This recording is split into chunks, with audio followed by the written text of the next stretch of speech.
Otep à tous, bien-aimés frères et sœurs. Les choses vont mal. Même si on ne vous le dit pas.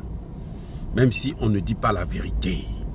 Vous devrez savoir que ce n'est pas très très bon.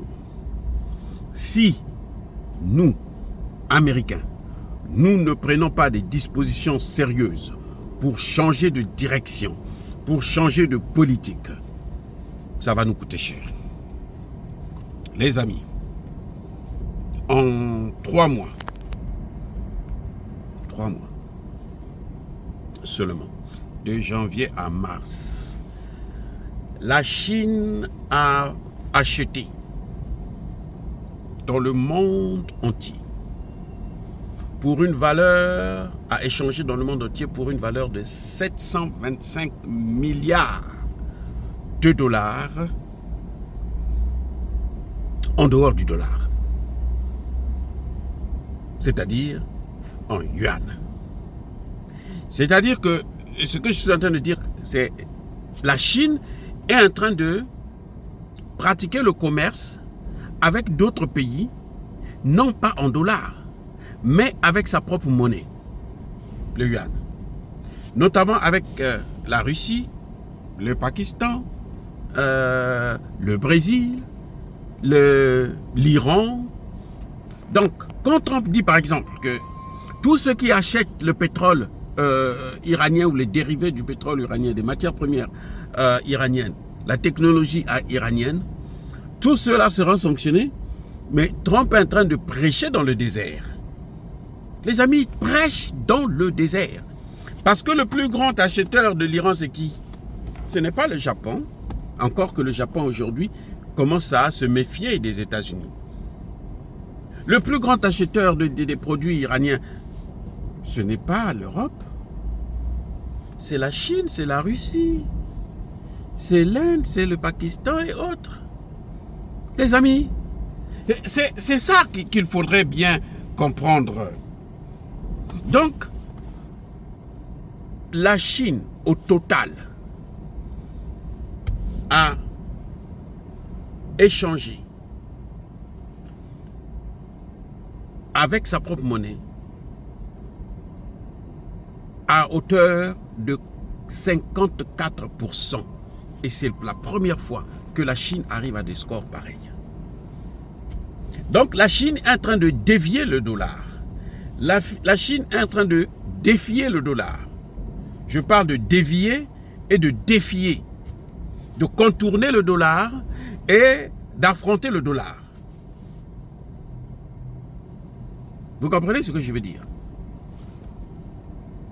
C'est vrai que c'est une situation terrible que Donald Trump a déclenchée avec cette histoire de tarifs douaniers.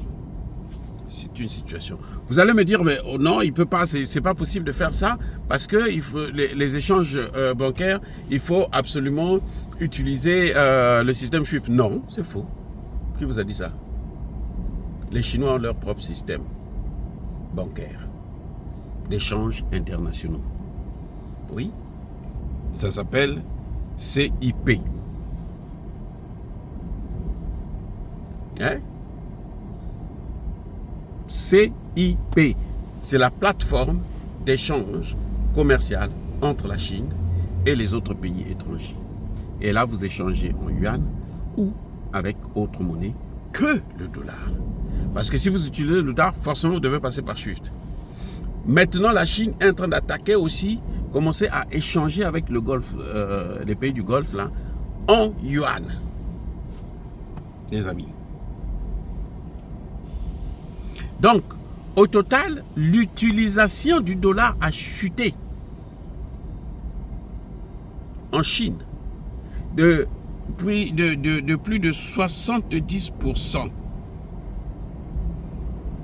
Et je vais vous dire une chose.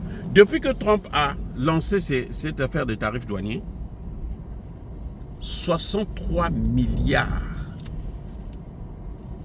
de dollars ont échappé du contrôle américain. C'est-à-dire que le monde a échangé en moins d'un mois, ou plutôt en un mois, pour une valeur de 63 milliards de dollars. Trump vous dit que l'investissement domestique a augmenté à 22%. Les vrais économistes, les grands économistes vont vous dire, Bloomberg par exemple, vont vous dire que non, ce n'est pas un investissement qui apporte de la richesse. C'est un système de stockage parce que les gens n'ont plus confiance.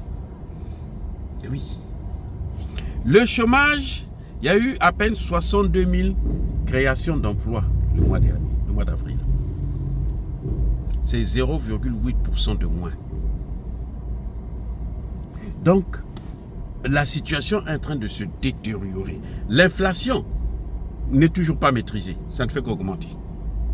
Ah oui, l'inflation n'est pas maîtrisée. Donc, la demande baisse et les prix stagnent.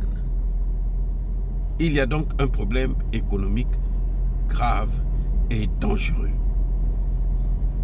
C'est vrai que le secrétaire au Trésor va vous dire que les fondamentaux du dollar sont toujours forts, mais en réalité, c'est une économie qui est en train de devenir de plus en plus fragilisée, avec notamment la Chine, et nous voyons aussi le Japon qui se méfie maintenant. Parce qu'en économie, c'est un problème d'abord de confiance. Est-ce que les gens ont confiance en votre monnaie? Est-ce que les gens, les partenaires ont confiance en votre économie, en votre politique, en votre pays? C'est ça, vous savez, pour ceux qui vivent dans ces pays-là, aux États-Unis ou en Europe, quand vous partez demander un crédit, qu'est-ce que demande la banque? La banque veut avoir confiance, veut être sûr que vous êtes capable de payer vos factures.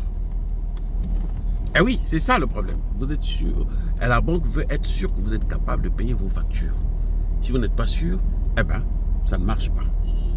Voilà le problème. Oh, bien-aimés frères et sœurs, je crois que, personnellement, je pense que les États-Unis devraient très rapidement changer de politique. Tu ne peux pas faire la guerre contre le monde entier, quelle que soit ta force. Voilà, soyez bénis.